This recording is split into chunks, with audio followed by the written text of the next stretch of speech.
हर हर महादेव। दोस्तों, आप लोगों का स्वागत है रजनी रोहित सिंह यूट्यूब चैनल पे। तो आज मैं आप लोगों को मकर संक्रांति की कथा सुनाती हूँ। धर्मराज जी की कहानी। मकर संक्रांति के पर्व के दिन कई लोग उपवास रखते हैं और विधि विधान से सूर्यदेव की उपासना करते हैं। इस दिन धर्मराज जी की एक कहानी जरूर सुननी चाहिए। एक समय की बात है जब पृथ्वी लोक पर बबरू वाहन नाम का एक राजा हुआ करता था। उसके राज्य में किसी चीज़ की कोई कमी नहीं थी। इसी राज्य में एक हरिदास नाम का ब्राह्मण भी रहता था, जिसका विवाह गुणवती से हुआ था, जो बहुत ही धर्मवती और पतिव्रता महिला थी।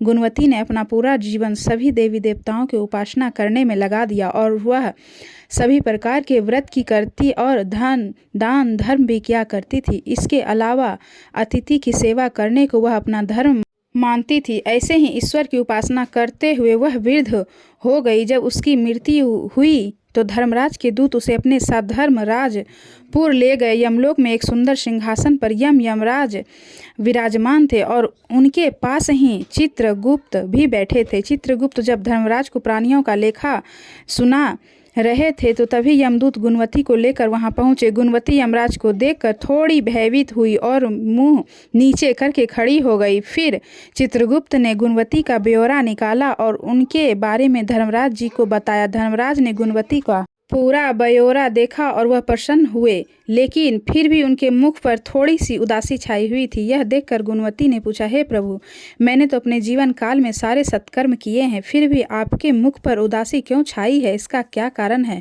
और प्रभु, मुझसे क्या भूल हुई है?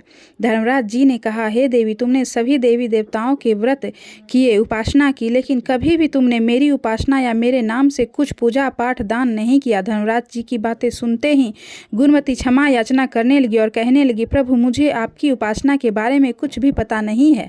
कृपा करके आप मुझे कुछ उपाय बताइए जिससे सभी मनुष्य आपकी कृपा के पात्र बन सके। और आपके मुख से आपकी भक्ति का मार्ग सुनना चाहती हूँ और मेरी कामना है कि मृत्यु लोक पर वापस जाकर मैं आपकी भक्ति करूँ और सभी लोगों को इसके बारे में बताऊं। धर्मराज जी ने बताया कि जिस दिन सूर्यदेव उत्तरा में प्रवेश करते हैं, यानी मकर संक्रांति के दिन मेरी पूजा शुरू करनी चाहिए और उस दिन से लेकर पूरे 1 साल तक मेरी पूजा करते हुए यह कथा सुननी चाहिए।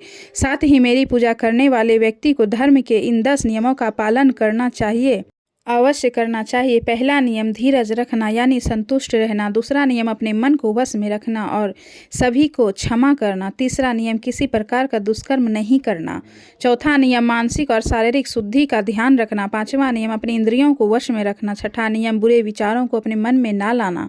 सातवां नियम पूजा पाठ और दान पुण्य करना। आठवां नियम व्रत करना और व्रत की कहानी सुनना। नौवां नियम सच बोलना और सभी से अच्छा और सच्चा व्यवहार करना। और 10वां नियम क्रोध ना करना। धर्म के इन सभी लक्षणों का पालन करते हुए 1 साल तक मेरी कथा नियम से सुने, दान पुण्य और परोपकार के साथ काम करे और अगली मकर संक्रांति पर इस व्रत का उद्यापन कर दे। इसके बाद मेरी एक मूर्ति बनाकर विधि विधान से प्राण प्रतिष्ठा करवाकर हवन पूजन करे। साथ ही चित्रगुप्त की भी पूजा करे और काले तिल के लड्डू का भोग लगाए।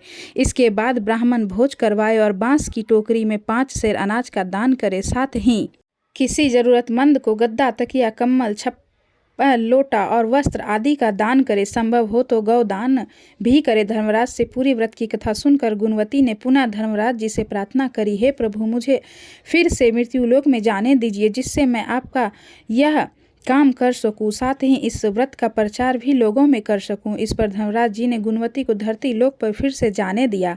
धरती पर वापस आकर गुणवती ने धर्मराज जी द्वारा बताए गए व्रत के बारे में अपने पति देव को बताया। मकर संक्रांति आते ही गुणवती और उनके पति ने यह व्रत शुरू किया। इस व्रत के प्रभाव से उन पर धर्मराज जी की कृपा हुई और उन्हें मोक्ष की प्राप्ति हुई। यह थी मकर संक्रांति पर सुनी जाने वाली धर्मराज जी की कहानी। आपको आज की यह कथा कैसी लगी कमेंट बॉक्स में ज़रूर कमेंट करें और मेरे चैनल पर नए हैं तो मेरे चैनल को सब्सक्राइब ज़रूर करें।